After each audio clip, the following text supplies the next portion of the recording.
Remember when we had to grab spirits with our hands? Until this guy showed up. Thanks to him, our Gourd gets 2 upgrades and we get to learn a new spell. Obviously, he's an ally, and the Taoists got skills. But who exactly is he? Why is he standing beside a Buddha like they're buddies? Was he in the original novel?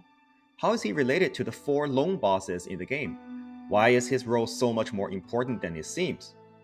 Let's time one down. Yuan Shoucheng. For those of you who haven't finished the game yet, this might be the first time you heard his actual name. His journal entry requires a series of secret actions to be completed in order for his entry to show up in NG+. Yuan Shoucheng is a minor but significant character in Journey to the West. He is depicted as a fortune teller with extraordinary skills in divination. Not only was he pivotal in the occurrence of the Journey to the West story, he also provided a notable connection between human affairs and the spiritual realms. In the original novel, Yuan Shoucheng is introduced as a fortune teller in Chang'an, the capital city at the time. Renowned for his incredible accuracy, his story is brief but pivotal. It begins with rumors spreading across Chang'an about a fortune teller who could pinpoint the exact spots for fishermen to cast their nets in the Jing River. Following his advice didn't just guarantee a full haul, but came at the modest price of a single golden carp. The local governor, who also happened to be the old lone king of the Jing River, grew increasingly alarmed. A quick reminder, these 4 lone bosses we see in the game are the 4 eldest children of the Lone King. Fearing that this uncanny accuracy might endanger the river's aquatic life, the Lone King decided to intervene. His plan is to publicly humiliate Yuan Shoucheng with a prediction so impossible it would ruin his reputation. Disguised as a human, the Lone King visited Yuan and demanded him to predict the exact time and the precise number of rainfall that would come the next day. Confident in his control over the weather, since in Chinese folklore, local Lone Kings are responsible for local climate and agriculture, the Lone King returned to his palace, certain of his victory. All he had to do was ensure no rain fell according to Yuan's prediction. But things didn't go as planned. The Celestial Court issued an order for the rain to occur exactly as Yuan had foreseen. Refusing to concede defeat, the Lone King slightly delayed the rainfall and adjusted the amount. The next day, he returned confidently, ready to mock Yuan for his inaccurate prediction. Instead, Yuan delivered a chilling warning. Disobeying the Jade Emperor's decree will bring you a death sentence. Tomorrow at 12:30 p.m., you will be executed by Wei Zheng.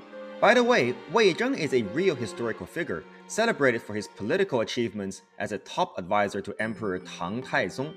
He's so revered that he became a deity in Chinese folklore. Terrified, the Lone King begged Yuan for a way out. Yuan suggested appealing directly to the emperor as Wei Zheng's superior to prevent the execution. After speaking to the emperor agreed to keep Wei Zheng occupied in the palace with a board game to ensure he couldn't carry out such order. But as the fateful hour approached, Wei Zheng dozed off. Moments later, the emperor was stunned to learn that a Lone's head had fallen from the heavens. It was the Lone King's. Wei Zheng explained that last night in his dream, the Jade Emperor had already ordered him to carry out the execution in the Celestial Court, so he just dozed off to have done it. Yuan Shoucheng's involvement in the Lone King's execution sets off a chain reaction. This led to the Emperor's brief descent into the underworld, his subsequent revival, and ultimately his decision to promote Buddhism by sending Xuanzang on a pilgrimage to retrieve the sacred scriptures. I'll explain how all that unfolded in a moment. But as you can already see, Yuan Shoucheng is the spark that ignites the entire core storyline of Journey to the West. In Chinese folklore, it's not uncommon for humans to have celestial connections. In the novel, it is hinted that Yuan's family ties granted him access to the heavens. But how he got those connections isn't as important as the question of whether his actions were deliberate. Did he foresee how everything would play out from the start? Let's dive back into the story to find out. After the death of the Lone King of the Jing River, the emperor began experiencing numerous spiritual encounters with the Lone King's restless spirit, which eventually took a toll on his health. Gravely ill, the emperor had a near-death experience that brought him to the underworld. There, he encountered countless souls trapped in limbo. With help from Wei Zheng, he managed to trick his way back to the mortal realm. Once he returned, the emperor was desperate to find a way to help these souls transcend. He was advised that Mahayana Buddhism had the necessary methods, but there was a catch. At the time, China was predominantly influenced by Theravada Buddhism, which focuses more on personal cultivation than collective salvation. This ultimately led to the discovery of Xuanzang, and with the guidance of Bodhisattva Guanyin, the emperor initiated the journey to retrieve the sacred scriptures. Now let's take a step back and reverse engineer this chain of events. Yuan Shoucheng, the fortune teller who accurately foretold the Long King's demise, played a key role in setting these events in motion. But here's the question. When Yuan advised the Long King to seek the emperor's help to avoid execution, did he genuinely believe this was a viable solution? Or was everything already part of a larger plan? Let's consider two possible versions of this story. Let's first assume Yuan is simply a fortune teller trying to do good. He helps fishermen by predicting where to catch fish, not realizing it would anger the Long King. Where the Long challenged him for an impossible bet, Yuan uses his skill to win and save himself. He then offers the Long King a possible way out, seeking the emperor's intervention, knowing it's unlikely to work, as Yuan sees just one step ahead but manages to stay ahead through sheer accuracy. But this causes a few bugs in the story. If Yuan is so accurate, why didn't he foresee that overfishing would provoke the Long King? The Long King did nothing wrong to protect his aquatic tribe, which in modern terms, the river's ecosystem. It is his task to protect them in the first place. Why did Yuan accept the Long King's bet knowing it would lead to the Long's death? They had no apparent grudge. If Yuan had no intention of losing on purpose, why bother then telling the Long to involve the emperor as an effort to save himself? He could have just lied. If Yuan had celestial backing, wouldn't he already know the Long King would lose the bet and his fate was already sealed? Finally, the Long King's actions, delaying rain and slightly reducing the total rainfall, are minor compared to Yuan, who revealed heavenly secrets. Why wasn't Yuan punished instead? There should be more to Yuan's story, and that brings another interpretation of Yuan Shoucheng: the mastermind. What if Yuan was always part of a grand celestial plan to initiate Xuanzang's journey? In this version, Yuan was made aware that Jin Chanzi has reincarnated in China and needed to become a pivotal figure in the spread of Mahayana Buddhism, and the emperor required a supernatural push to take action. To set things in motion, Yuan deliberately angered the Long King, knowing it would lead to a confrontation. He anticipated the Long King's attempts to discredit him and knew that the Long would confidently walk right into a bet that involved something within his control, ultimately resulting in his demise, as Yuan is backed by the Celestial Court. Yuan also recognized that involving the emperor would trigger the spiritual encounters and health decline necessary to inspire his shift towards Mahayana Buddhism. Every step of the way, Yuan's actions seemed calculated to lead to the journey. Conspiracy theory? Perhaps, but this interpretation ties together all the loose ends and therefore paints Yuan as a key player in the larger narrative. Now we know Yuan Shoucheng a little better, let's fast forward to Black Myth Wukong. Did the all-knowing Yuan also predict everything that was going to happen on our trip as the Destined One as well?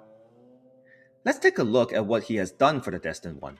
He helped on improving the functions of the Gourd, he taught a spell, he led the player to the secret cave where the long scales were, and reading out poems that provide us with all we need to know about each of the Longs as we approach their secret hideouts. Apparently, he is an ally, and here we see Yuan again, hinting at his continued involvement in some sort of plan. In this symbolic scene, Yuan stands side by side with Mile Buddha, the Maitreya, inside a secret chamber, casually conversing like old friends. 这世上竟有先生算不出来的事情，好事，好事。This interaction implies a deep connection to the sequel's grand design. While the Destined One battles Erlang and provides his worth to have the sixth root of Wukong, Yuan and Mile simply observe, knowing everything is unfolding as planned.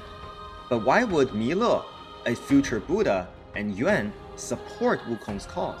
Aren't they part of the system as well? If we dive into Black Myth narrative, there's room to speculate that Mila might harbor ambitions to challenge Rulai, the current ruler of the Western Paradise.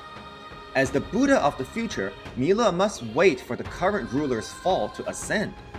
Yuan, perhaps seeing an opportunity, aligns himself with Mila's vision for a new order. This theory might seem far-fetched and overly dark, but it sure explains why these two figures work together to support the Destined One in retrieving Wukong's revolutionary mind. It also raises tantalizing questions about their true motives, which hopefully will be explored in a future DLC. In Journey to the West, Yuan Shoucheng represents the concept of fate. His actions highlight a central theme. Whether mortal, deity, or yaoguai, no one escapes the celestial plan. As a mortal fortune teller, Yuan straddles the line between the human and spiritual realms, ensuring the story stays on its destined path. Far from being a mere supporting character, Yuan is the catalyst for the core events in the original Journey to the West, and emerges in Black Myth as a mysterious and powerful figure. Some speculate he wrote the journal guiding the Destined One, or that he was also a disciple of Puti Laozu like Wukong. Whatever the truth, Yuan's influence is undeniable. Following the breadcrumbs of Yuan Shoucheng, Black Myth Wukong also did an elaboration of the stories for these four loans. Who are they exactly? Why are they here instead of the river they're supposed to be guarding? Does the fact that they're in hiding have anything to do with Yuan Shoucheng? How did Yuan seem to peel out of Yuan Long's body as he jumped off the cliff? All these will be for another video. Smash the like and subscribe button and leave a comment to chat. Until next time, bye.